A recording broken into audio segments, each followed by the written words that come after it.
It's a survival story that'll remind you there's a lot of good in this world and a lot to live for. WLWT News 5 anchor Mike Dardis joins us with the strangers who became connected for life.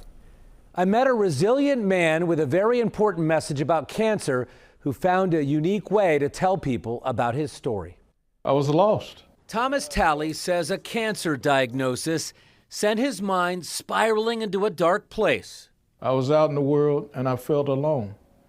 And I felt that I didn't want to live anymore. Early last year, the 61-year-old from Silverton was getting his annual health tune-up. He was getting his routine screening, PSAs, which is just a simple blood test. When that call came in that you never want to answer.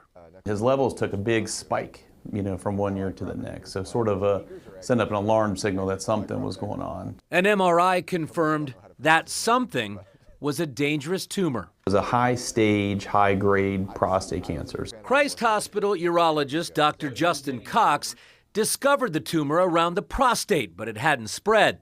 So he removed the cancer with a robotic surgery and then zapped the area over time with radiation treatments. A year and a half later, Thomas is cancer-free. I have a second chance and I have a story that I have to go out and I have to tell everybody about it. Then comes a twist that shows us sometimes things happen for a reason. First, Thomas gets a job at Christ Hospital in the supply area, bringing him closer to patients he can help and closer to the guy who saved his life. I saw him walking through and, I was like a kid in the candy store. That's my doctor. That's my doctor. Then, while talking with coworkers at Christ, he mentions how grateful he is for all the support he got from organizations, family, friends, even strangers, and makes a promise to those people he never thought he'd be able to come through on. If I had the money to get a billboard, don't be surprised if you drove down the street and you saw your picture there with me. Well, Christ Hospital made Thomas's dream a reality, featuring his story on at least a dozen digital billboards all across greater Cincinnati. They're still up today.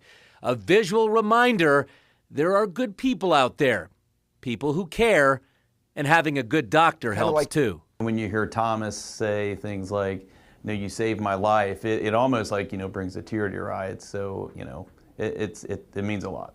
All right, men, so in general, start getting those PSA blood tests at 50 years old. If you have family history of prostate cancer, make it 45. Statistically, Dr. Cox is saying black men get prostate cancer sooner and more severe, so you should start getting those regular checkups at an even younger age. Mike Dardis, WLWT News 5. All right, Mike.